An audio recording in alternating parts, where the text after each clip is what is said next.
South Wales government has unveiled big spending policy and promises, and the price tag means debt and deficits have blown out.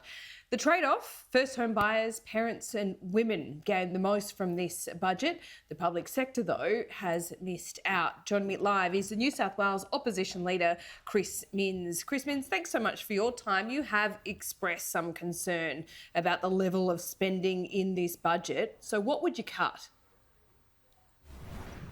Yeah, look, I think this is what happens when you have a government that's been in power for 12 years. It means that you're not making the investments in those frontline areas like health and education. And then you have to have a mad scramble at the end of your term in the run-up to an election in March next year. So you end up spending a lot more than you otherwise ordinarily would have. We're seeing that in health at the moment with the government madly trying to recruit 8,000 new frontline workers for the health system, when there's already a lot of vacancies in the system as it currently sits. We need to make sure we've got investment in these areas over the term of the government and not just 1 year before an election campaign. So what would you cut in terms of the spending promises made?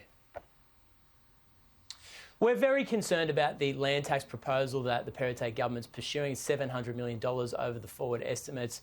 We don't believe a perpetual land tax on first home buyers, which the Premier has repeatedly said is a first step to introducing a broad-based land tax on residential properties, the family home in New South Wales is the way to go. So that's one measure. Secondly, we are aware in the run-up to the next election that spending measures and spending cuts will be required by the New South Wales opposition because $183 billion worth of gross net is the largest debt figure this state has ever seen in its entire history. They've spent more money in the last 2 weeks than the federal Liberal government and the Labor opposition have in the entire federal election campaign combined. So this is an astronomical spend and we have to be responsible with the public purse. So you say that cuts will be required. What would Labor cut? Well, we have to examine that closely. Obviously, we've seen $40 billion worth of spending, something like $50 billion increase in spending this budget's forwards estimates compared to the one from last year. So we have to examine it line by line. But I'm acutely aware that someone has to pay off this debt in New South Wales. We haven't seen spending as a percentage of GSP or debt as a percentage of GSP on this scale before in New South Wales.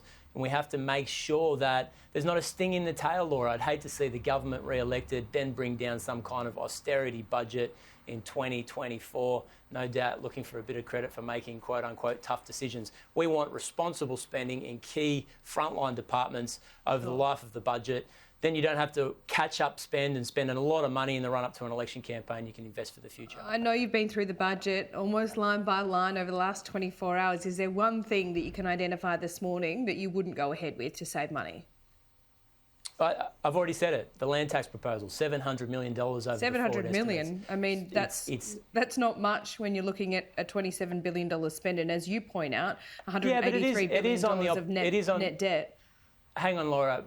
But it is on the operating side of the budget. It's not on the capital side of the budget. Fair enough. So it does make an impact. Secondly, I just want to point out some of the blowouts in the major public transport projects that have been brought to you over 12 years of government in New South Wales. The Metro West has blown out by $8 billion. The Metro South West has blown out by $6 billion. The Inner City Light Rail has blown out by $1.7 billion. I mean, the impact of a lack of management and scrutiny of these major infrastructure projects means that you have an absolute crunch at the back end. So we want to make sure that there's investment in frontline departments like health and education. We also need to make sure that there's not waste and mismanagement on a grand scale so that we can start to make a dent on these astronomical debt figures that we've never seen before in New South Wales. Okay, so you're talking about no stamp duty reform at all?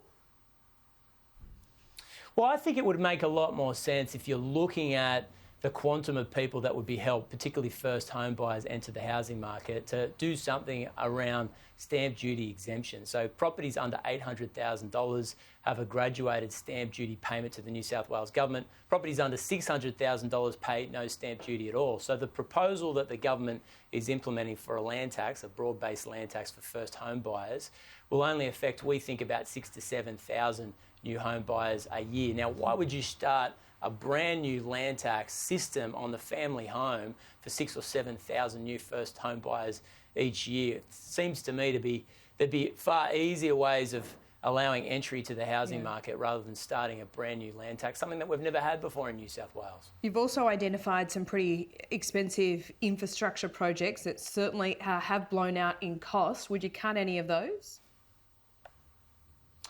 Well, we want to make sure that there's infrastructure going into Western Sydney. We've already identified that the Northern Beaches toll road is not a priority for us, and we would not prioritise it over public transport infrastructure in Sydney's west. Now, the government's put planning money into it, so it's clear to me that they're going ahead with that proposal. That's a $10 billion spend for a toll road that, as far as I can tell, many people, many residents on Sydney's Northern Beaches don't support in any event. So I'd much rather the money goes into Western Sydney public transport rather than Northern Beaches toll roads. So would you redirect the money or would you look to make savings? Well, I think a bit of both. Obviously, we're going to have to roll out our plans as we get closer to the election. Okay. We've still got 10 months before people make that decision. We'll outlay more about our direction for the state of New South Wales during my budget reply speech on Thursday, but there's no doubt that the New South Wales Premier and Treasurer have made that task more difficult for everybody because the level of spending and the debt that they're racked up will mean that interest payments on that debt are huge. For example, the interest payment on the debt that needs to be serviced as a result of Matt Keane's budget is the equivalent of the entire police budget each year, every year. So this is a huge amount of money that needs to be paid off. I also want to add, Laura, that it's based on the heroic assumption that the level of economic growth next year will be 5.5%.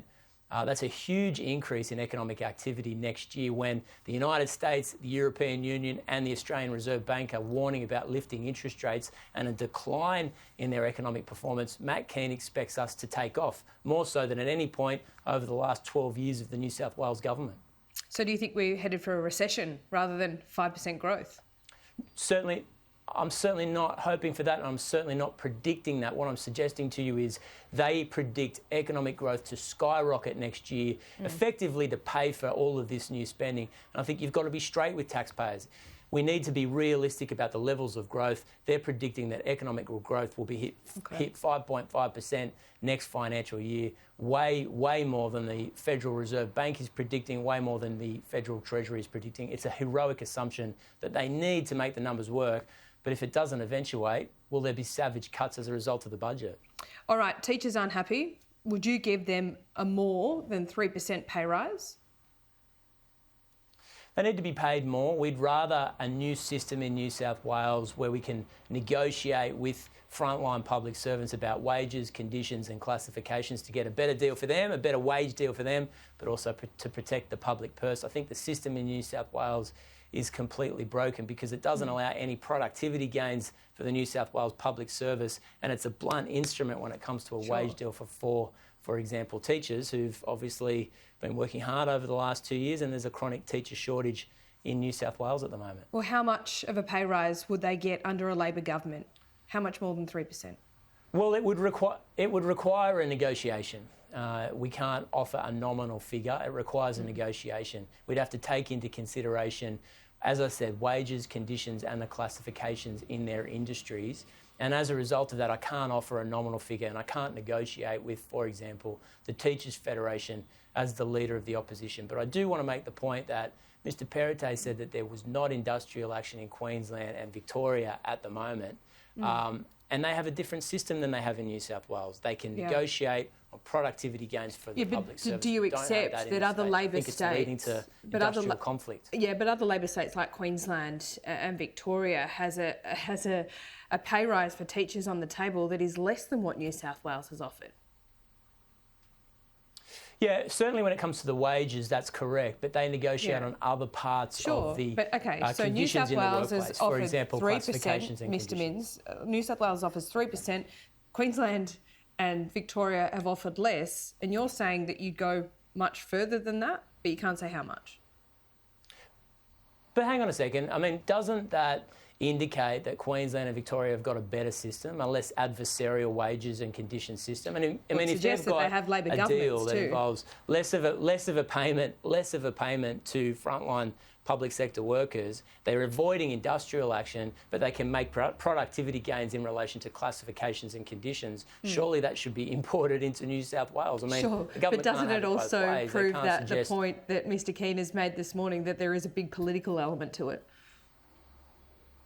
Well, I'd just say to that, I mean, what's more believable? We've had 10 years of industrial peace under a Liberal government in this state.